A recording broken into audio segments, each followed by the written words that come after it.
எல்லாரும் நின்று ஆக்ஷன் சொல்ல போறீங்க. Ready 1 2 3 start.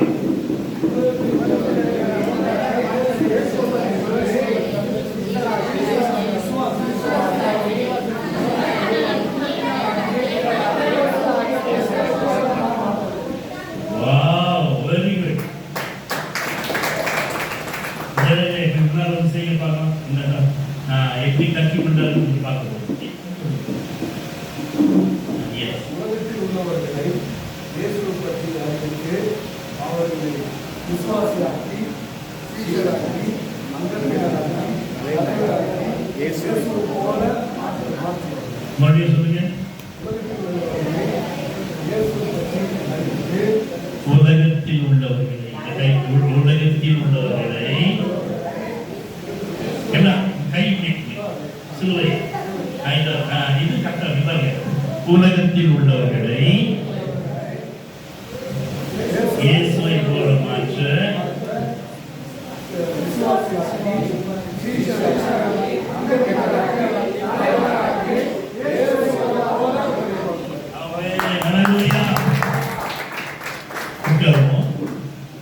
இது எல்லாத்தையும் நாம செய்ய வேண்டும் என்றால்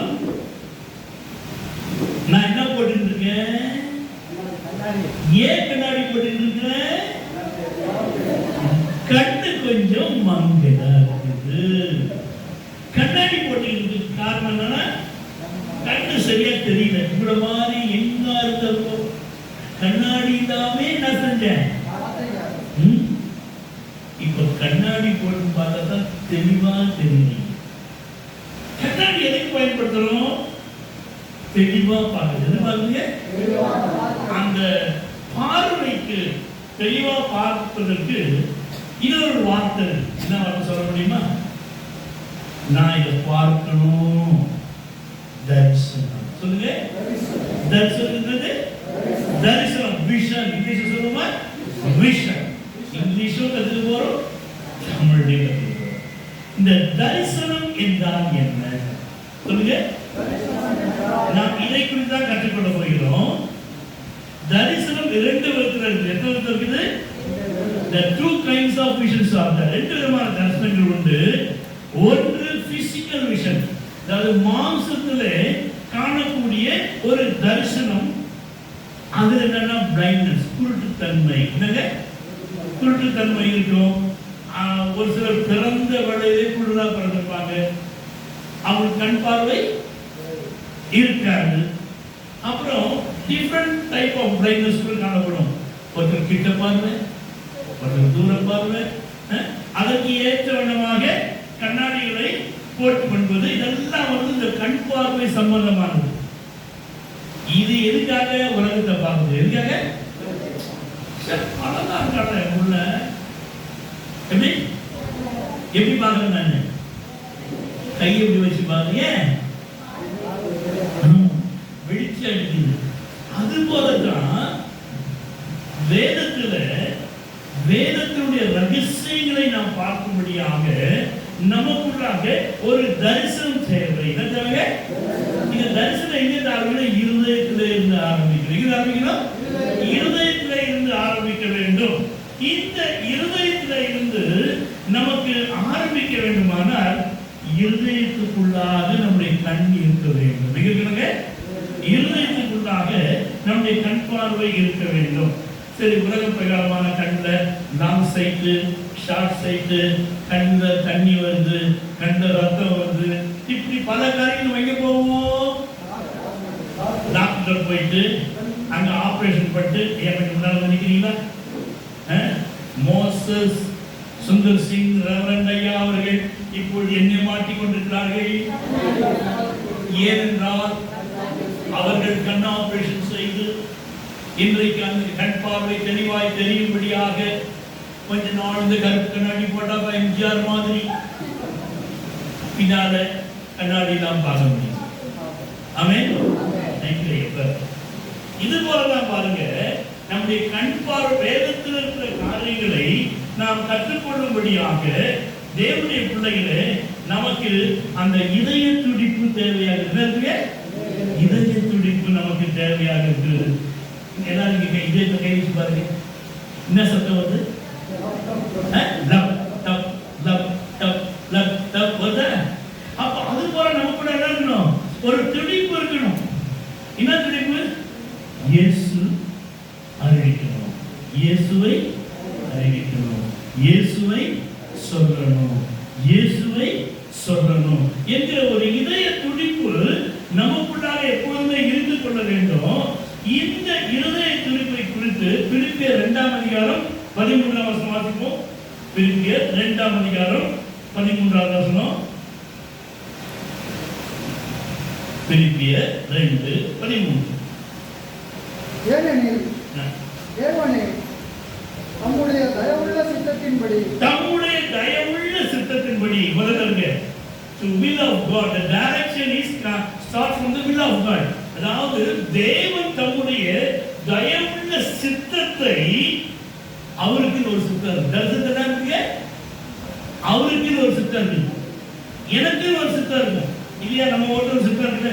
நான் இங்க உட்கார்றேன், நான் அங்க உட்கார்றேன், நான் முன்னால உட்கார விரும்புறேன், இது நம்ம சித்தம். ஆனால் தேவனுக்கு ஒரு சித்தம் உண்டு. என்னன்னு? அவர் உன்னை என்னை முன்னாலே கொண்டு வர வேண்டும் என்று சொல்லுவார். ஆமென். இது தயவுள்ள சித்தத்தை, விருப்பத்தையும் 3 காரியங்களை செய்கிறாராம். ஒன்று விருப்பத்தை, சொல்லுங்க, விருப்பத்தை, செய்கையை, மூன்றாவது உண்டாக்குகிறவராய் இருக்கிறார். To will, to act, to fulfill. அவருடைய தரிசனத்தை, அவருடைய சித்தத்தை, இரண்டாவது அவருடைய ஆக்ட், அதை நம் செய்கையை, மூன்றாவது அதை நமக்குள்ளாக அவர் முழுதுமாக நிறைவேற்றுகிறவராக இருக்கின்றார். அல்லேலூயா. இந்த தரிசனம் என்பது, அப்ப இந்த தரிசனத்தை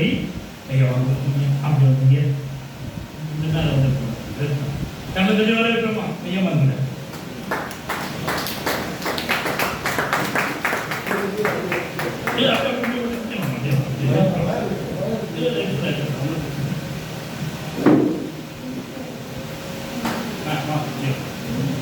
இரண்டாம் அதிகாரம் இப்படி வரும்.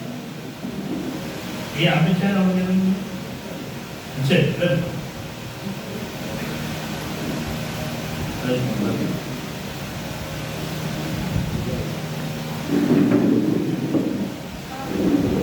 அப்ப தரிசனம் எங்க இருக்க வேண்டும்? நமக்கு இருதயத்தில் இருக்கணும். அப்போ கண் பார்வைக்காக கண்ணாடி போடுவது போல தெளிவாக பார்க்க வேண்டும் என்று சொல்லி நமக்குள்ளாக எங்க பார்க்கணும்? ஊழியக்காரர்களுக்கு இருதயத்தில் ஒரு கண் இருக்க வேண்டும். இந்த இருதயத்துக்கு எத்தனை வாசல் தெரியுமா? 4 வாசல். அப்புறம் 1000 வாசல் இதயம், அதில் 1000 எண்ணங்கள் உதயம். யாரோ வருவார், யாரோ இருப்பார், வருவதும் போவதும் தெரியாது. அந்த இயேசு ஒருவர் மட்டும் குடியிருந்தார், துன்பம் ஏதும் இல்லை. இயேசுவை விட்டு பொண்டாட்டியும் பொண்டாட்டி நம்ம எப்ப சுத்தரவோ புருஷன் இதெல்லாம் உள்ள வச்சுக்கிட்டா இன்பம் ஏதும் இல்லை. இதுக்கு எத்தனை வாசல்? 1000 வாசல். எத்தனை வாசல்? 1000 வாசல். அப்ப இந்த 1000 வாசல்ல 1000 பேரை என்ன செய்ய முடியும்? உபாகமம் 1ஆம் அதிகாரம் 11ஆம் வசனம் சொல்கிறது, உங்களில் ஒருவன் 1000 பேரை துரத்துவான். எத்தனை பேர் துரத்துவானா? 1000 பேர். உங்களில் ஒருவன். ஏன்னா நம்முடைய இதயத்துக்கு எத்தனை வாசல் இருக்குங்க? 1000. அப்ப 1000 பேரை கூட உனக்குள்ளாக தரிசனம் இருக்கும் என்றால் தேவனுடைய சித்தத்தை, அவருடைய செய்கையை உன்னிலே என்னிலே அவர் என்ன செய்யறார்? உண்டாக்குகிறார். என்ன செய்யறாங்க? அப்போ நம்ம என்ன செய்யணும்? தேவ சித்தத்தை அறிந்து கொள்ள வேண்டும். தரிசனம் என்பது தேவ சித்தத்தை அறிந்து கொள்ளும். தேவ சித்தம் என்ன? நீங்கள் சொல்லுங்க, நீங்கள் உலகமெங்கும் போய் சர்வ சிருஷ்டிக்கும் சுவிசேஷம் அறிவித்து பிதா குமாரன் பரிசுத்தாவினாலே அவருக்கு ஞானஸ்தானம் கொடுத்து கட்டளையிட்ட யாவையும் அவர்கள் கை கொள்ளும்படிக்கு அவர்களுக்கு உபதேசம் பண்ணுங்கள். இதோ உலகத்தின் முடிவு வரையிலும் நான் உங்களுடைய இருக்கிறேன். அப்ப ஆண்டவருடைய சித்தம் என்ன? ஆசிரமம் இல்லை, இங்கே ஆண்டவருடைய சித்தம் என்ன? நான் போலூர் பட்டணத்திலேயே, எங்க வீட்டிலேயே, எங்க பொண்டாட்டி வீட்டிலேயே, என் புருஷன் வீட்டிலேயே அவ சாப்பிட்டாளா? என் புள்ள சாப்பிட்டானா? எங்க மாமனார் சாப்பிட்டாரா? இது இல்லைங்க தரிசனம். இந்த தரிசனம் என்னங்க? உலகமெங்கும் போகணும். உலகமெங்கும் இன்றைக்கும் போய் கொண்டிருக்கிற ஒரே ஒரு தலைவர் எங்க மாதிரி அமைந்த உண்மை சொல்றையா? வாக்கிரி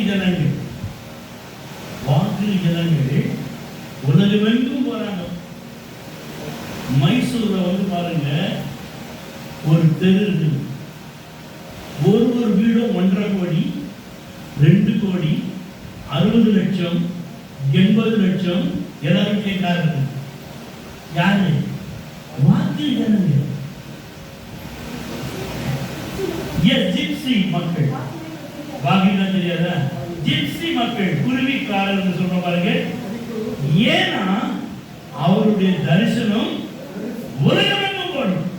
அவன் தரிசனங்க ஆமா உலகமெங்கும் போகணும். வியாபாரம் பண்ணணும், சம்பாதிக்கணும். அந்த தரிசனம். அது போல ஒரு ஊழியக்காரன் யாராக மாறணும்?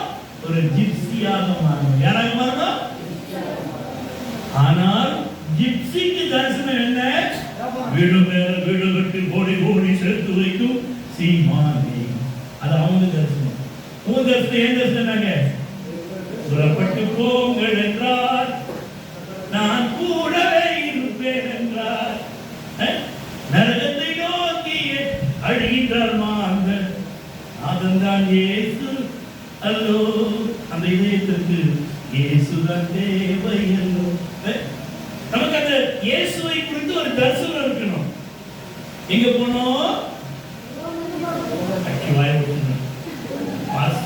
வாயில பொட்டு போட்டு இவங்கெல்லாம் ட்ரெயினர் பண்றது இந்த மாவட்டம் இன்னும் போறோம் ஆசை பாரு. எங்க போனோம்? உலகம் எங்கும் போனோம். சொல்லுங்க, இயேசுவே எனக்கு உலகம் எங்கும் போய் சுவிசேஷம் பண்ணிக்கிட்டு என்னை அர்ப்பணிக்கிறேன். ஆமென். இந்த தரிசனத்தை நீங்க தொடர்ந்து ஜெபம் பண்ணுங்க. அந்த தரிசனத்தை ஆண்டவர் நிறைவேற்றுவார். ஆமென். ஏதோ ஒரு காரணத்துக்கு அது தேவனுடைய சித்தத்தின் பிரகாரமாக அதுங்களுக்கு ஒரு இதய துடிப்பாக மாறி உழைப்படுபவர் உலகம் எங்கும். அப்ப எதை விடணும்? எதை விடணும்? எதை விடணும்? சொல்லுங்க, தெரிஞ்சு சொல்லுங்க. தப்பு கிடையாது.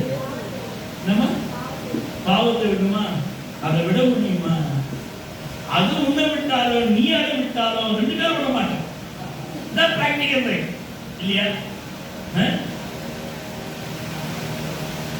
எதை விட வேண்டும்? சுயத்தை விடணும். வெரி குட், சூப்பர் பதில். சுயத்துல யார் யார் இருக்கிறாங்க?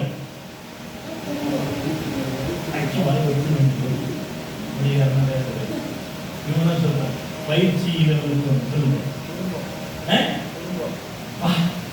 அந்த சொன்னவன வெரி குட். அதான் சொன்ன குடும்பத்தை விடணும்.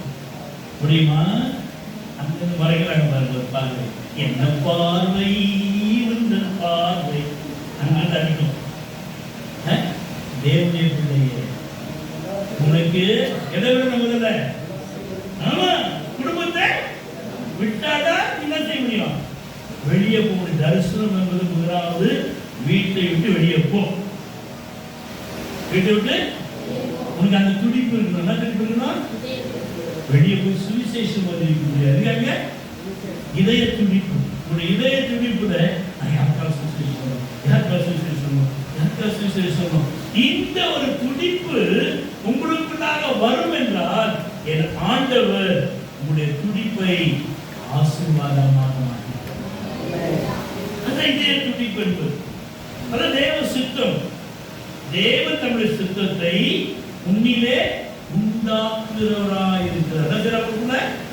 அவருடைய சித்தத்தை உண்டாக்குகிறார். அவருடைய சித்தம் என்ன? எதை விட்டுட்டு? ஆமா, முதல்ல விட வேண்டியதான் விடு. உன் குடும்பத்தை விட்டாலே எல்லாத்தையும் கிளம்பி போயிட்டே இருக்கலாம். இந்த இதய துடிப்பிலே கர்த்தர் யாரை இந்த தரிசனத்திற்காக தெரிந்து கொண்டார் என்பதை குறித்து நாம் பார்க்க போகின்றோம். அவ்வாறு அவர் அந்த தரிசனத்துக்காக உன்னை என்ன செய்யறார்? பிரித்தெடுத்திருக்கிறார். கலாத்தியர் 1ஆம் அதிகாரத்துல நாம் பார்க்கின்ற விட தாயின் வயிற்றிலே இருந்து உன்னையும் என்னையும் பிரித்தெடுத்தவர் என்று வாசி. அங்கே அதை தாயின் வயிற்றில் இருந்து கூட என்னையும் பிரித்தெடுத்திருக்கிறார். என்ன வாசிக்கிறோம்? அதே தான் வாசிக்கிறோம். எபேசியர் 1ஆம் அதிகாரம் 4ஆம் வசனம் வாசிக்கிறோம். Before the foundation of the world, God chosen you. ஆண்டவர் உன்னையும் என்னையும் இந்த உலகம் உண்டாவதற்குள்ளாக தெரிந்து கொண்டிருக்கிறார். எதுக்காக தெரிந்து கொண்டிருக்கிறாரு? சுவிசேஷம் அறிவிக்க முடியாது.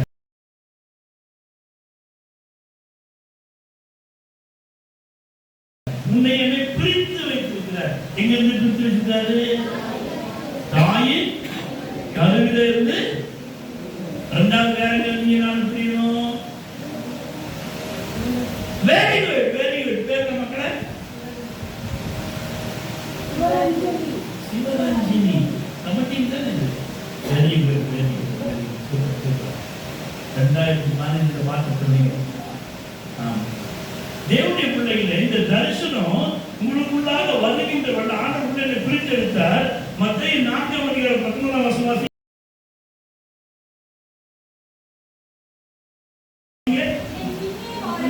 என் பின்னே வாருங்கள், உங்களை மனுஷரை பிடிக்கிறவர்கள் ஆக்குவேன் என்றார். ஆமென். இதுவரைக்கும் எதை பிடிச்சிட்டு இருந்தோம்? குடும்பத்தை பிடிச்சிட்டு இருந்தோம். நமக்கு எது ஆசையோ அதை பிடிச்சிட்டு இருந்தோம்.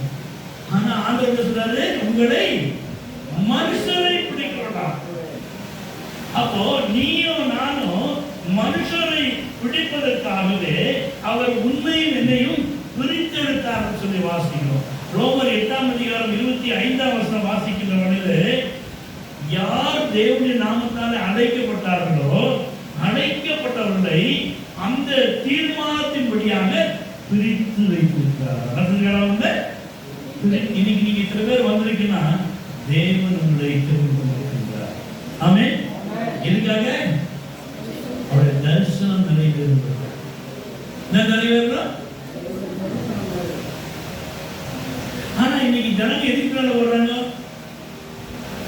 பணம். எதுக்குனால? இன்னைக்கு ஊழியக்காரங்க ஆசீர்வாதமா இருக்கு. காரணம் என்ன?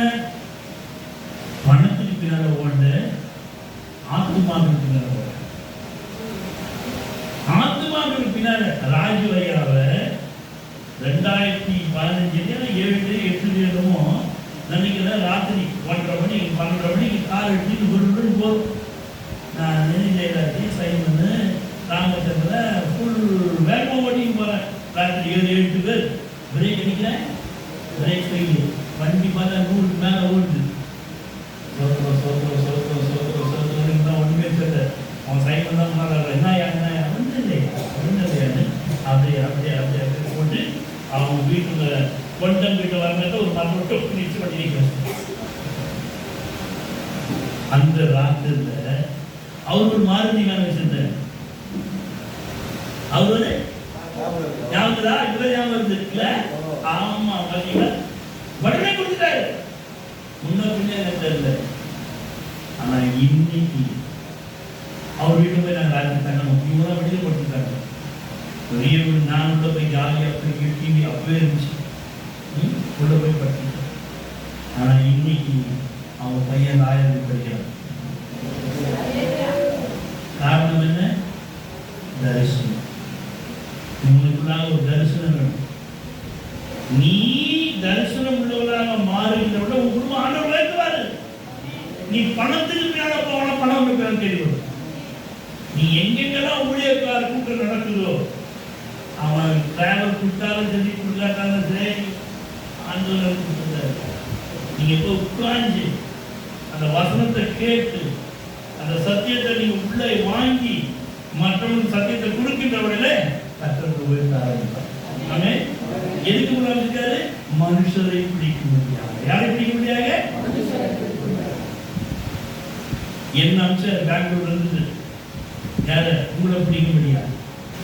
நீ உடைய செஞ்சா கர்த்தர் உன் பிள்ளைகளுடைய இருந்த உழைப்பார். உனக்கு வளர்த்து வயசு நல்லா வச்சிருக்காரு. அதான் குடும்பம் செய்யல. ஏன் அவர் இன்னும் உடைய செஞ்சீங்க. நீங்க சாவர வரைக்கும் அதான் தரிசனம் உனக்கு. கடைசி மூச்சு போற வரைக்கும் என்ன செய்யணும்? பேசிக்கிட்டே இருக்கணும். நான் இயேசு இயேசு இயேசு இயேசு. அதுதான் உங்களுக்காக ஒரு பெரிய ஒரு தரிசனமாக இருக்க வேண்டும். இன்றைக்கு வேதத்துல ஒரு சில தரிசனம் நோவா. நோவா கர்த்தர் சொன்னாரு, நீ போய் பேழையை கட்டுன்னு சொன்னாரு. ஆதியாகமத்துல வாசிக்கிறோம். அப்போ நோவாவுக்கு 4ஆம் அதிகாரம் 14ஆம் வசனம் வாசிக்கிற உடனே தேவன் என்ன செய்தாரா? நோவாவுக்கு தரிசனம் கொடுத்து ஒரு பேழையை கட்டு என்று சொல்லி அந்த வார்த்தைக்கு அவன் கீழ்ப்படிந்தான். கீழ்ப்படிந்தான். அப்போ தேவனுடைய பிள்ளையே உங்களுக்கும் எனக்கு என்ன பண்ணிருக்காரு? கட்டும்படியா. என்ன கட்டும்படியாக? ஒரு பேழை. எது? அந்த பேழையில அவனும் அவன் குடும்பமும் இருந்தது. அப்ப அதுவரை நீங்க முதல்ல என்ன கட்டணும்? உங்களுடைய வீட்டை கட்டணும். என்ன கட்டணும்? உங்களுடைய வீட்டை எப்படி கட்டணும்? ஆண்டவருடைய வார்த்தை கீழ்ப்படிந்து கட்டணும். நான் சொல்றது பில்டிங் மேல பில்டிங் கட்டுறது இல்லை. குடும்பத்தை ஆண்டவருக்குள்ளாக தரிசனம். மனைவி புருஷனையும் புருஷன் மனைவியும் பிள்ளைகளுக்கும் ராத்திர பிள்ளைகள் படுத்த உடனே என்ன செய்ய தலைமையில கை வச்சு சுருவப்படுத்தும். அந்த மாதிரி யாராவது செய்வீங்களா? Very good very good very good. அது மாதிரி இப்போ புருஷன் வேலைக்கு போறாருன்னா இந்த வண்டி மேல கை வைக்கணும், அந்த துணி மேல கை வச்சு ஜெபம் பண்ணணும், அந்த வியாபார பொருள் மேல கை வைக்கணும். எப்ப எல்லாம் ஆசீர்வாதம் தந்து அந்த வரப்பணத்துல நாம் அவ்வளவுதான். உங்க இதை கேட்டா ஊழியத்தை கட்டணும். நீங்க ஊழியத்தை கட்டினா கர்த்தருடைய வாழ்க்கையை கட்டுவார்.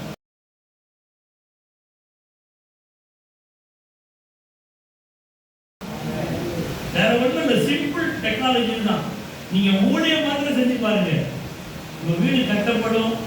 உங்களுக்கு வர வேண்டிய எல்லா காரியங்களும் 2வது ஆபிரகாம் ஆதியாகமம் 12ஆம் அதிகாரத்துல ஆபிரகாம் என்ன சொன்னாரு?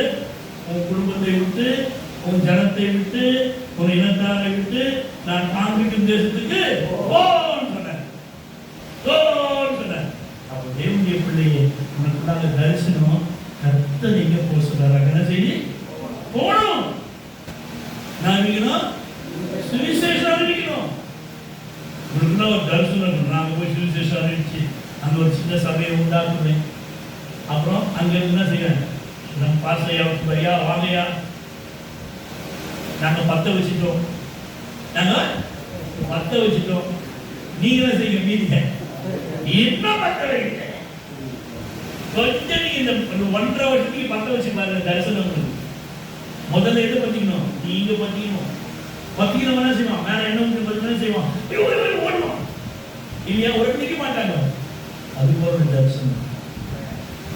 உனக்கு நான் ஒரு எழுச்சி, ஒரு அபிஷேகம், ஒரு மன்னன் நமக்கு ஊழியம் எப்படி ஆகணும்? நாம் சுவிசேஷத்தை அறிவிக்க வேண்டும். இதுதான் கிறிஸ்துவின் தரிசனம். அதுதான் வந்தார் மத்தேயு 28 வாசிக்கிறோம் இல்லையா? அப்போ உனக்குள்ளாக எனக்குள்ளாக அந்த தரிசனம். பவுலுக்கு ஒரு தரிசனம் இருக்கு. என்ன தரிசனம்? எல்லாரும் ரட்சிக்கப்பட வேண்டும், கர்த்தரை அறிகிற அறிவிலே வளர வேண்டும். 1 தீமோத்தேயு 2ஆம் அதிகாரம் 4ஆம் வசனம் வாசிப்போம். 1 தீமோத்தேயு 2ஆம் அதிகாரம் 4ஆம் வசனம். தரிசனம் எல்லா மனுஷரும் ரட்சிக்கப்படவும். எல்லா ஜனங்களும் சொல்லுங்க, எல்லா ஜனங்களும் ரட்சிக்கப்படவும். அப்ப அப்படி தரிசனம் எல்லா ஜனங்களும். முதல்ல யாருங்க? என் பக்கத்து வீடு, என் எதிர் வீடு, என் மச்சான் வீடு, என் கொத்தா வீடு, என் தாத்தா வீடு, அப்படி உங்களை சுத்தி சுத்தி இருக்கிற ஜனங்கள் ரட்சிக்கப்படணும். அதான் தரிசனம். அப்ப அந்த தரிசனம் நிறைவேறணும்னா நீங்க என்ன செய்யணும்? சொல்லுங்க. Very good. முதலாவது ஜெபம். என்ன செய்யுங்க? உங்க வீட்டு ஐயா கொஞ்சம் எழுச்சிட்டு நிற்கிறீங்களா? இதுதான் பக்கத்து வீட்டு சோறு. இதுதான் பக்கத்து வீட்டு சோறு. நின்றுமா நின்றுமா. இது இந்த வீட்டு சோறு. திரும்பி நின்றா. அந்த பக்கம் திரும்பி. நான் என்ன செய்யறேன்? இந்த சோத்துக்கு மேல கை சோத்திரம் சோத்திரம் சோத்திரம் சோத்திரம் சோத்திரம் சோத்திரம். இங்க இருந்த ஆவியானவரை அங்க போட்டோம். அந்த வீட்டுக்குள்ள ரட்சிக்கப்பட்ட ஆண்டவரே இயேசு வரட்டும், இயேசு வரட்டும், இயேசு வரட்டும். இப்படி நீங்க ஜெபம் பண்ணீங்கன்னா உட்காருங்க. இப்படி நீங்க ஜெபம் பண்ணீங்கன்னா பக்கத்து வீட்டுல என்ன செய்வான்? ரட்சிக்கப்படணும் காரியம் போயிடும். தேவனுடைய பிள்ளையுடைய ஜெபம் தரிசனத்தினா வேணும். என்னன்னு செவிக்கிறது யாருக்காக? நான் வீடு மேல வீடு கட்டணும். பக்கத்து வீடு வேதத்துக்கு முன்னாடி வாசிங்க. எல்லா ஜனங்களும் ரட்சிக்கப்படவும் சத்தியத்தை அறிகிற அறிவை அடையணும். அதான் அவருடைய சித்தம். ஏற்கனவே பிரிவு 41 வருஷம் இல்லையா அவருடைய சித்தம். அப்ப தரிசனத்துக்கு என்ன ஆகுது? தேவ சித்தம். ஏன் சித்தம் இல்லை? எனக்கு எங்க நல்லா எனக்கு இடத்துல போய் ஊழியம் செய்யணும் அப்படின்னு காடு மலை நீங்க ஓடி நடக்கணும். உங்க தரிசனம் உங்களுக்குள்ளாக ஆத்ம பாரம் தான் தரிசனம். என் வீட்டில் இருந்து ஒரு ஓட்டர் சைக்கிள். இந்த ஓட்டர் சைக்கிள் இருந்து ஜோசப் வருவான். இன்னைக்கு நாளைக்கு அன்னைக்கு வருவான் என் பையன். அவங்க ஸ்கூலுக்கு போவாங்க. அதுக்கு முன்னால் அந்த சைக்கிளில் கொண்டாந்து ஒரு 1.5 கிலோமீட்டர் கல்யாண நகர்ந்து ஒரு இடம் கொண்டாந்து விட்டுருவாங்க. அப்புறம் அவங்க போயிடுவாங்க. அங்கேருந்து வருமான இடத்துலையும் பேகை மாட்டின்னு சந்தோஷமாக நடத்துவாங்க. பசி வயிற்று தண்ணி முடிச்சுட்டே போவாங்க. ஆண்டவர்கிட்ட கேட்டால் ஒரு குடும்பத்துக்காக எவ்வளோ தூரம் நடந்து போயிடுது. ஆண்டவர் அப்போஸ்தலர் நடவடிக்கைகள் 8ஆம் அதிகாரத்தை காண்பித்தார். 8ஆம் அதிகாரத்தை பிடிப்பு கந்தகேங்கிற மந்திரியை பார்க்கும்படியாக சுவிசேஷம் சொல்லும்படியாக பிலிப்பு இருந்த பட்டணத்தில் ரொம்ப சந்தோஷம் இருந்துச்சான். 8:4 வாசிக்கிறோம். அந்த பட்டணத்தில் இருந்த சந்தோஷம் உண்டாயிற்று என்று சொல்லி. ஆனால் அந்த பட்டணத்தில் இருந்து இந்த பிலிப்புவை கர்த்தர் என்ன செய்யறாரு? வனாந்திர மார்க்கமாக அனுப்புகிறார். தரிசனம். நான் அங்கெல்லாம் போக மாட்டேன். நான் என்ன 3 நாள் ட்ரைனிங். நீ எவ்வளவு தருந்த? சீக்கிரம் 1:30 மணிக்கெல்லாம் முடிச்சிருந்தோம். என்னுடைய பிள்ளைகளுடைய தரிசனம் இருந்தால் இந்த 3 நாள் இவ்வளவு செலவு கொடுத்து இவ்வளோ கஷ்டப்பட்டு எங்கிருந்தோ வந்து 2 நாளைக்கு முன்னாடியே வந்து நீ பாண்டிட்டோம். ராத்திரி 10:30 மணிக்கு ஒரு வீட்டை பார்த்து பேசிட்டு தரிசனம் உனக்குள்ளாக ஒரு தரிசனம். பக்கத்து வீட்டில் எதிர் வீட்டில் இருக்கிறவங்க குறித்து ஒரு ஜெபம், ஒரு தரிசனம். அவருக்காக எப்படியாவது சுவிசேஷம் சொன்னாதான் தரிசனமா இருக்கணும். ஆண்டவர் அந்த அதிகாரத்தை காண்பார். ரொம்ப துக்கத்தோடு அதை பார்த்துக்கிட்டே அதை சிந்திச்சுக்கிட்டே நடந்து போவாங்க. தேவனுடைய பிள்ளையான ஒரு நாள் இங்கெல்லாம் நடந்து போனோம். இங்கெல்லாம் ஆண்டவர் செய்யறது ரத்தம் போத வாகனத்தை இருக்கு என்று சுத்த வைக்கிறார். நம்ம சபையில் இருக்கார் பாலா சபையில் அவர் நேற்று இந்த நாள் அவங்க வீட்டுக்கு போயிருந்தோம். அவங்க தங்கச்சி வீட்டுக்கு எங்க அறியாது. ஆமா அவர் சொல்றாரு, இந்த ரோட்ல நடந்து வருவீங்க. இன்னைக்கு ஆண்டவர் என்ன ரதத்தில் இருக்கிற அவருக்கு ஒரு பாரமே உன் வீட்டுக்குள்ளேயே உட்கார்ந்தீங்கன்னு இருக்கணும்னு யோசிக்காது. சுவிசேஷம் அறிவிக்க உனக்கு தரிசனம் தேவை. தரிசனம் என்ன? எங்கேயாவது போகணும். சுவிசேஷம் அறிவிக்கணும். நீங்க பண்ற வியாபாரம் அங்கேயே நீங்க என்ன செய்யலாம்? சுவிசேஷம் அறிவிக்கணும். அந்த பொருட்களை கை வச்சு ஜெபம் பண்ண ஆண்டவரே யார் யாரெல்லாம் வாங்குறாங்களோ அவங்களாம் ரட்சிக்கப்படும். யார் யாரெல்லாம் வாங்குறாங்களோ ரட்சிக்கப்படணும். இயேசுவை அறிகிறவனா வளரணும். இது உன்னுடைய தரிசனமாக எனவே தேவனுடைய பிள்ளைகளே, அங்க என்ன சொல்ற? பவுலுடைய தரிசனங்க எல்லாரையும் அறிகிற அறிவிலே வளர வேண்டும் என்று சொன்னார்.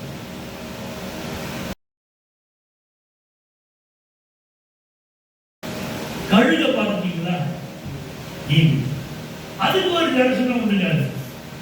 ஏசாயா 40ஆம் அதிகாரம் 31ஆவது வசனம் வாசிக்கின்ற வழியில அந்த தரிசனம் என்ன சொல்லுகிறது என்றால்,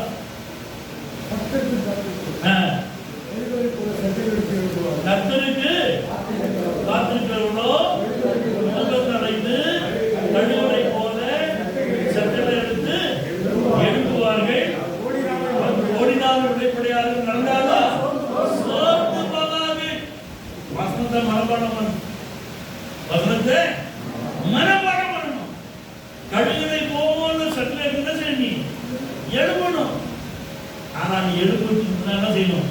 அந்த அந்த கழுகு பார்த்தீங்கன்னா முதல்ல செய்யணும். அப்படி அப்படி அது மாதிரி ஃப்ளைட் ஏறி பார்த்தீங்கன்னா ஃப்ளைட் என்ன செய்யணும்? முதல்ல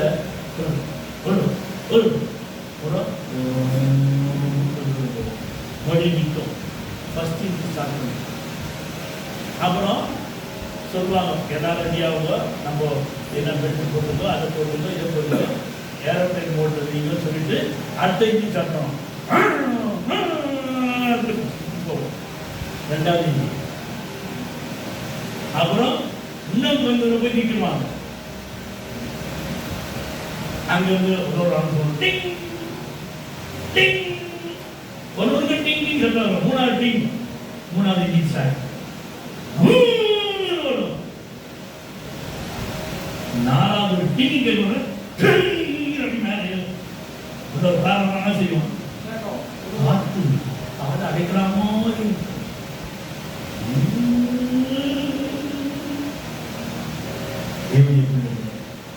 ஆண்டவர் உங்களை சுமந்து செல்ல ஆயத்தமா இருக்கிறார். நாங்கதான் போக முடியுமா? என்னெல்லாம் ஆகுமா? காத்திருந்து காத்துக்கு காத்திருந்து பாருங்க. இப்படி அண்ணாந்து பார்த்த நீங்களே கர்த்தர் நினைச்சா செய்யக்கூட ஆமே. ஆனா கர்த்தருக்கு காத்து, அவரை சுத்தத்துக்கு காத்து. அவரை சுத்தம் என்ன? எல்லா ஜனங்களும் கர்த்தரை அறிகிற அறிவிலே வளரணும், அறிந்து கொள்ளணும். அதான் சுத்தம். அதுக்காக தான் வந்து என்னையும் எழுப்ப பண்ணுகிறார் தேவனுடைய பிள்ளைகளே. இந்த சுவிசேஷ தரிசனம் நீ போகணும். நீ என்ன செய்யணும்? ஞானஸ்தானம் கொடுக்கணும். என்ன செய்வீங்க? ஆமா, போய் அவன் சுவிசேஷம் அறிவிச்சு ஞானஸ்தானம் கொடுத்து அப்புறம் என்ன செய்யணும்? அவனுக்கு போதனை செய்ய வேண்டியது அவசியமாக இருக்கிறது. யோவான் 10ஆம் அதிகாரம் 16ஆம் வசனம் வாசிப்போம். யோவான் 10:16. இந்த தொழுவத்தில் அல்லாத வேறு ஆடுகளும் எனக்கு உண்டு, அவைகளை நான் அழைத்து வரேன். உங்களுக்குள்ளாக தரிசனம் பாருங்க. இந்த ஆடு ஒரு ஊழியக்காரனுக்கு போதுன்ற மனசுல என்ன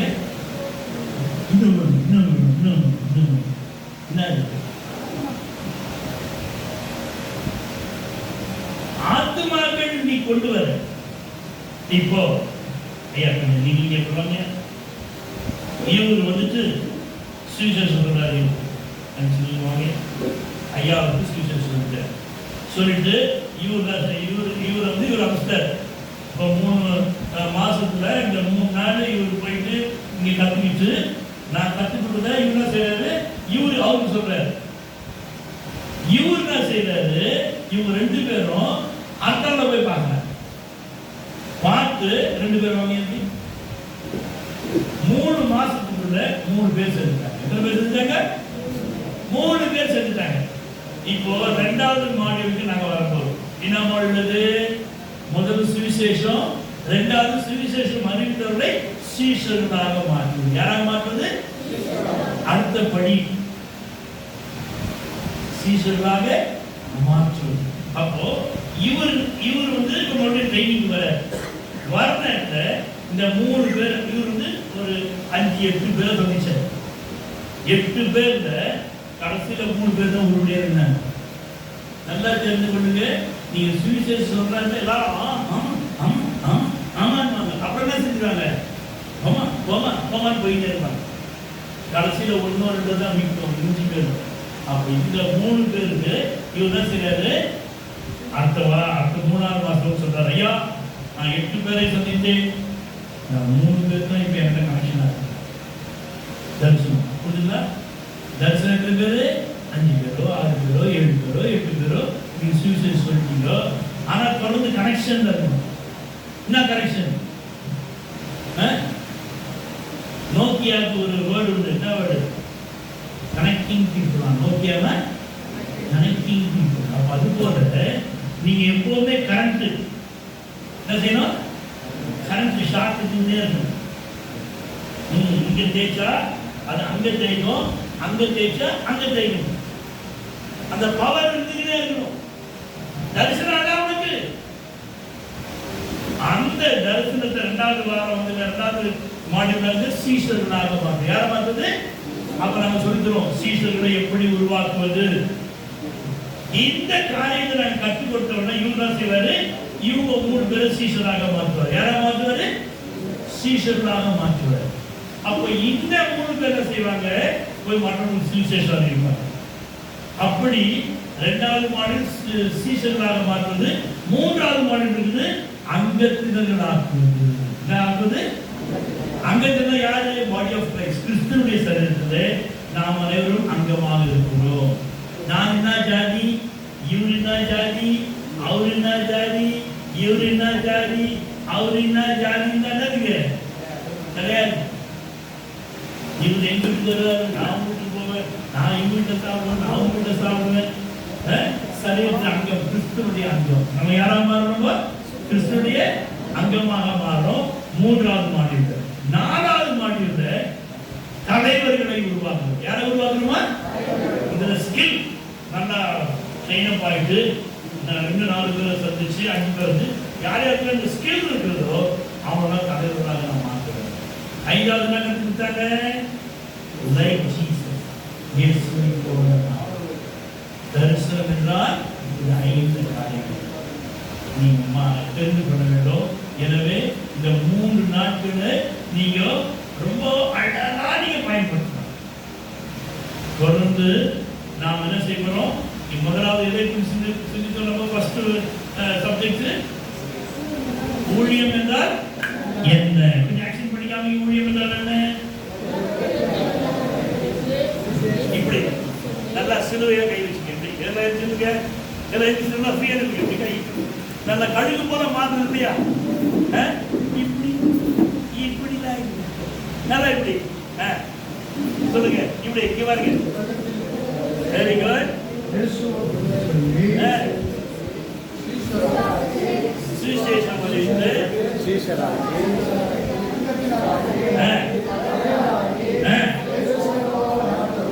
ஆமென். அல்லேலூயா. அது உங்களுக்கு என்னவா இருக்கணும்? தரிசனமாக இருக்கணும். அப்ப ஊழியம் என்பது உங்களுக்குள்ளாக தரிசனம் எங்கிருந்து வருது? அது இருதயத்துக்கு என்ன பேரு? ஹார்ட். இருதயத்துக்கு ஹார்ட் பேரு. இருதயத்துக்கு எத்தனை வாசல்? 1000 வாசல் இதயம், அதில் 1000 எண்ணங்கள் உதயம். யாரோ அவங்க சொல்லணும். வரமுறை நீ சொல்லி சொல்றீங்க. அதான் அப்படி இருபத்தி தான் இருக்குது. துடிப்பு. நான் துடிப்பு என் இதய துடிப்பாக மாறணும்னு யார் படுத்து? ஃபாதர் பண்றாரு. ஆமா. அப்ப உங்களுக்கு துடிப்பு என்னவா இருக்கணும்? சுவிசேஷம் அறிவிக்க வேண்டும். இந்த துடிப்பாக